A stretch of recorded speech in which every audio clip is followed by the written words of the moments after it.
Bonjour! Bonne année! J'espère que vous allez bien et que cette année commence bien pour vous. Cette vidéo sort un peu de ce que je fais d'habitude sur ma chaîne, mais il n'y a pas très longtemps, on m'a posé une question très intéressante pendant l'un de mes live Twitch sur mes tops et flops de l'année 2024, et j'ai décidé d'en faire une vidéo. Petit disclaimer avant de commencer, la plupart des choses que je vais citer dans cette vidéo ne sont pas forcément sorties en 2024. Il y en a certains qui sont même sortis depuis pas mal de temps. C'est juste que je les ai découverts en 2024, donc c'est pour ça que je les ai mis dans les différentes catégories. Et on va commencer par la catégorie principale, celle du cinéma. J'avoue que cette année, j'ai pas vu beaucoup de films récents et parmi eux, j'ai pas eu de coup de cœur.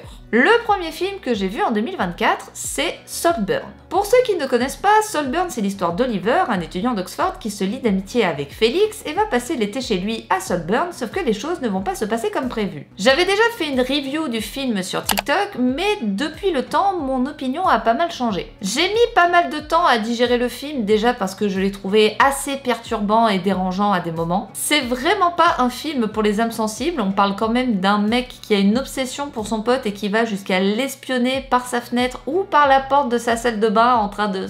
Bref, vous voyez ce que je veux dire. Mais après avoir vu le film la première fois, je disais que je l'avais apprécié.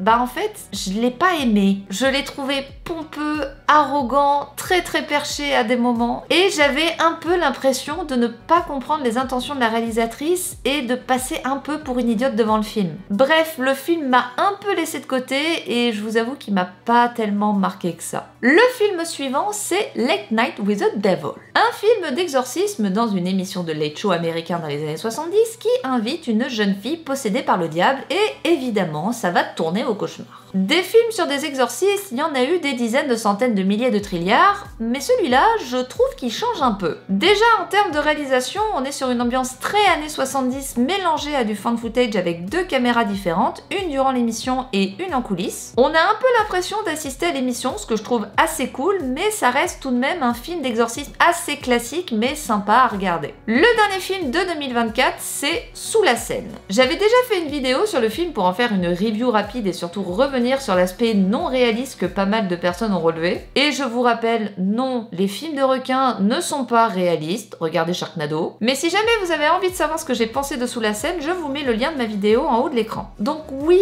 à part certains cas, j'ai pas eu une année très florissante en termes de cinéma. Et pour ceux qui vont probablement me demander en commentaire, non, j'ai pas eu le temps de voir Alien Romulus, mais je vais essayer de rattraper mon retard. On attaque la deuxième catégorie, celle des séries, et là, il y a eu un peu plus de nouveautés. Première série et premier coup de cœur, c'est The Bear. J'avais commencé The Bear quand il est sorti sur Disney+ en 2022 et j'avoue que les premiers épisodes m'avaient un peu laissé perplexe, notamment en termes de réalisation. Il y avait assez peu de musique, je trouvais le montage hyper rapide à certains moments et j'avoue que j'avais un peu laissé la série de côté. Mais quand j'ai vu que Disney a annoncé la saison 3 pour 2024, je me suis dit que j'allais me relancer dans The Bear et franchement, j'ai adoré. On a de l'humour, des moments de tension, la réalisation est vraiment réussi et on a vraiment l'impression d'être dans l'équipe de Carmy et d'être dans une cuisine en plein rush. Les personnages sont tous hyper intéressants avec leurs histoires, leurs galères et surtout on les voit former une sorte de famille pour Carmy. Et surtout, les plans en cuisine sont dingues. Par contre, je vous déconseille de regarder The Bear pendant que vous mangez parce que sinon vous allez avoir faim après. Deuxième série coup de cœur qui est un peu passée inaperçue, c'est Listen in Chemistry. C'est l'histoire d'Elizabeth, une chimiste talentueuse qui se fait renvoyer de son laboratoire après le décès de son compagnon et qui va devenir animatrice pour une émission de cuisine. Et à travers son émission, elle va utiliser ses dons en cuisine et en chimie pour transmettre quelques notions de féminisme. Je connaissais Listen in Chemistry via le bouquin que j'ai lu et que j'ai beaucoup apprécié et je trouve que la série est vraiment fidèle au bouquin. C'est vraiment très cool, j'adore l'esthétique années 50 et surtout ça parle d'une époque où les femmes n'étaient pas vraiment considérées à leur juste valeur, où le droit des femmes commençait à peine à se mettre en place et où la misogynie était plus que présente. Mais avec un personnage principal féminin qui va lutter contre ces comportements sexistes et misogynes. Si vous connaissez la fameuse phrase « la place des femmes est dans la cuisine », eh bien la série va prendre le contre-pied de ce genre de remarques pour en faire une force pour le personnage. Le seul défaut que j'aurais à lui reprocher, c'est que la série va aborder le sujet du féminisme uniquement en surface et va être assez frileux quand il s'agit de creuser un peu plus en profondeur. Mais sinon, j'ai beaucoup aimé Listen in Chemistry et pour ceux que ça intéresse, c'est dispo sur Apple TV. Dernière série fiction vue en 2024, on l'a toutes et tous vue, c'est Arcane. L'adaptation en série de League of Legends avec l'histoire de Vi et Jinx. J'ai adoré la saison 1, j'attendais la saison 2 avec impatience et franchement, j'ai pas été déçue. C'est toujours aussi beau visuellement, l'animation est dingue, l'intrigue est très très cool et pourtant moi qui ne joue pas du tout à LoL, j'ai adoré. J'ai vu que certains n'avaient pas trop aimé la fin de la saison 2 et que certains l'avaient trouvé un peu rushé et pas assez approfondi. Mais en même temps, quand on arrive à la fin d'un arc narratif comme celui d'Arcane et quand on connaît les problèmes qu'il y a eu au niveau de la production et de la gestion des budgets, franchement, ils s'en sortent très bien. Deux petites séries documentaires avant de passer à la catégorie suivante qui sont disponibles sur Netflix. La première, c'est McMahon, gourou du catch. Pour ceux qui ne connaissent pas,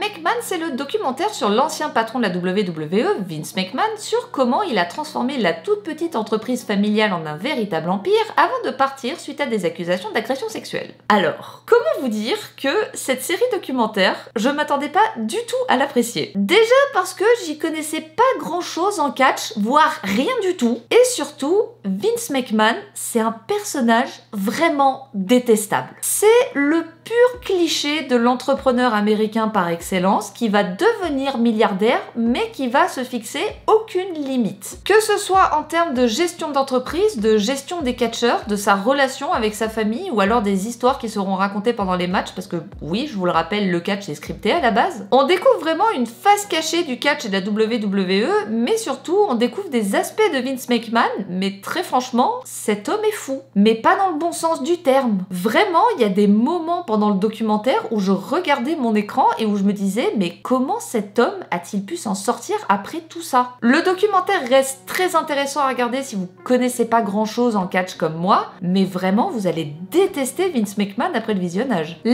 dernière série doc que j'ai découvert en 2024, c'est Street Food. C'est une série documentaire divisée en 3 parties, une sur les USA, une sur l'Asie et une sur l'Amérique latine et qui met en avant les spécialités street food dans certains pays avec des chefs et leurs histoires autour des plats. Parce que oui, à côté du cinéma et des séries, j'ai une autre passion, c'est la food. Et pour moi, street food, c'est du caviar, sans mauvais jeu de mots. Street food, c'est pas une nouveauté, je crois que la dernière partie est sortie en 2022, mais elle est très facile et très rapide à regarder. C'est très bien filmé, c'est très bien réalisé, les chefs interviewés sont tous hyper intéressants avec de très belles histoires. Et évidemment, les plans sur les cuisines et les plats sont juste incroyable. Voilà pour les deux petites séries documentaires qui sont dispo sur Netflix et on passe à la nouvelle catégorie, les jeux vidéo. J'ai eu l'occasion l'année dernière, notamment grâce à mes lives sur Twitch, de jouer à des jeux auxquels je n'aurais pas forcément eu l'idée de jouer auparavant. Le premier, c'est Until Dawn. On est sur un jeu narratif à choix, un peu comme Heavy Rain ou Detroit Become Human, où l'on incarne une bande de potes coincés toute une nuit dans un chalet alors qu'ils s'apprêtaient à faire la fête un an après la disparition de deux de leurs amis. J'avais beaucoup entendu parler d'Until Dawn avant d'y jouer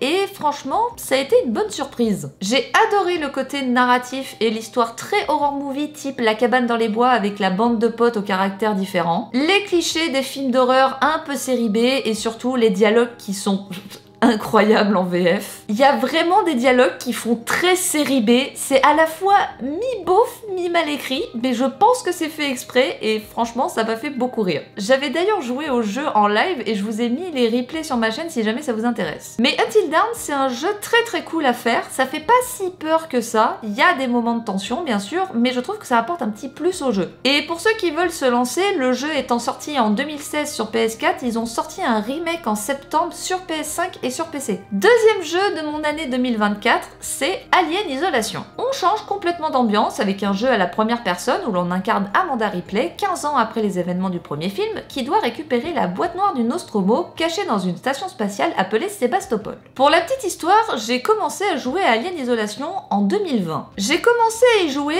et pour je ne sais quelle raison, j'ai mis le jeu de côté pendant 4 ans. Et pour fêter la période d'Halloween, je voulais tenter de faire un jeu d'horreur en live, j'ai relancé Alien Isolation et j'ai adoré. Vraiment, le jeu est excellent, ça reprend beaucoup d'aspects du premier film, il y a énormément de tension et de suspense. C'est un jeu à la première personne, donc forcément on est pratiquement immergé dans l'univers avec tous les dangers qu'il y a autour. Et surtout, on a l'impression d'être constamment en alerte avec les bruits du xénomorphe qui circulent soit dans les tuyaux, soit dans les couloirs. C'est un super jeu si vous êtes fan d'Alien ou fan de jeux d'horreur. Ça fait pas aussi peur qu'un Outlast, mais ça reste quand même un peu flippant. Dernier jeu jeu de 2024 qui rejoint pas mal le cinéma, c'est Indiana Jones et le Cercle Ancien. Le nouveau jeu Indiana Jones où l'on incarne le célèbre archéologue dans une nouvelle enquête entre Londres, le Vatican et l'Égypte. Globalement, le jeu est très cool. Il est très beau visuellement, il y a beaucoup d'aspects énigmes avec énormément de puzzles. La VF est géniale et l'intrigue rappelle énormément les 3 premiers films Indiana Jones, que ce soit en termes de rythme, de musique ou d'ambiance. J'avais vraiment l'impression d'être dans un film Indiana Jones un peu à l'ancienne et franchement j'ai trouvé ça très cool. J'ai pas encore fini le jeu à l'heure actuelle, je vais probablement le reprendre en live sur Twitch, donc n'hésitez pas à suivre ma chaîne et surtout suivre ma chaîne YouTube évidemment. Dernière catégorie que je ne pensais pas voir un jour sur ma chaîne, c'est la catégorie lecture. Pour compenser mon manque de films, j'ai beaucoup lu en 2024, merci TikTok, et j'avoue que j'ai découvert quelques petites pépites. On va commencer avec un livre dont j'ai entendu parler partout sur TikTok, on me l'a survendu et franchement maintenant je comprends pourquoi, c'est La femme de ménage. C'est l'histoire de Millie qui est embauchée en tant que nounou / femme de ménage dans une famille très riche qui s'appelle les Winchester. Mais au fur et à mesure, Millie va découvrir que cette famille, notamment Nina la mère, va cacher de très lourds secrets. Je m'attendais à un livre un peu plan-plan avec une potentielle romance, un truc un peu soap opéra type Feu de l'amour. Pas du tout. C'est très actuel, c'est bien rythmé, il y a énormément de rebondissements et le twist du bouquin, c'est... Franchement, je vais pas vous spoiler, mais je ne m'attendais pas du tout à aimer ce bouquin. D'ailleurs, il va y avoir une adaptation au cinéma de La femme de ménage avec Sydney Sweeney et Amanda Seyfried dans les rôles principaux. Je crois que le tournage a commencé il y a quelques jours et franchement, j'attends de voir ce que ça va donner. Deuxième livre coup de cœur, c'est Le restaurant des recettes oubliées. Là, on change d'univers et on part au Japon, plus précisément à Kyoto, et on va suivre un père et sa fille qui tiennent un petit restaurant et qui vont enquêter sur des recettes recherchées par leurs clients. En gros, un client vient les voir, leur dit « j'ai goûté à ce plat il y a des années et j'ai envie de le retrouver ». Il leur donne des infos comme des lieux ou des dates et le père et la fille vont tout faire pour retrouver ce plat et le recréer. C'est très rapide à lire, c'est assez cosy et réconfortant et vraiment si vous cherchez une lecture assez chill, je pense que ça peut vous plaire. Dernière reco lecture de cette vidéo, c'est Le pouvoir. On part ici sur un roman dystopique et science-fiction où les femmes vont découvrir qu'elles sont dotées d'un pouvoir qui leur donne la capacité de blesser, voire de tuer, ce qui va les rendre plus fortes que les hommes et ces derniers vont tout faire pour rester en vie. J'ai trouvé le livre assez cool avec quand même quelques longueurs à des moments. Pour vous donner une idée, c'est un peu l'inverse de La Servante écarlate, c'est-à-dire qu'on est dans un monde dirigé par les femmes avec les conséquences que ça entraîne derrière. C'est pas du tout un roman anti-féministe parce que ça met en lumière beaucoup de problèmes que l'on rencontre nous les femmes, que ce soit le sexisme ou les discriminations. Mais ça interroge sur si nous les femmes, on avait les pleins pouvoirs, comment on les utiliserait. Est-ce qu'on serait plutôt prudente ou est-ce qu'au contraire on tomberait carrément dans l'excès et l'anarchie? C'est vraiment très intéressant à lire si le sujet vous intéresse, ça fait pas mal réfléchir j'avoue et si ça vous tente, le livre est dispo en anglais et en français. C'est la fin de cette vidéo sur mes découvertes 2024, j'espère qu'elle vous a plu. Comme d'habitude, n'hésitez pas à vous abonner à la chaîne, d'ailleurs merci beaucoup, grâce à vous on a atteint les 1000 abonnés sur la chaîne YouTube. Je sais que pour certains ça représente pas grand chose, voire rien du tout, mais pour moi ça représente énormément, donc merci beaucoup. N'hésitez pas également à me suivre sur les réseaux sociaux, que ce soit sur TikTok, Insta et Twitch. Sur ce, je vous dis à très vite pour une nouvelle vidéo. Allez, ciao!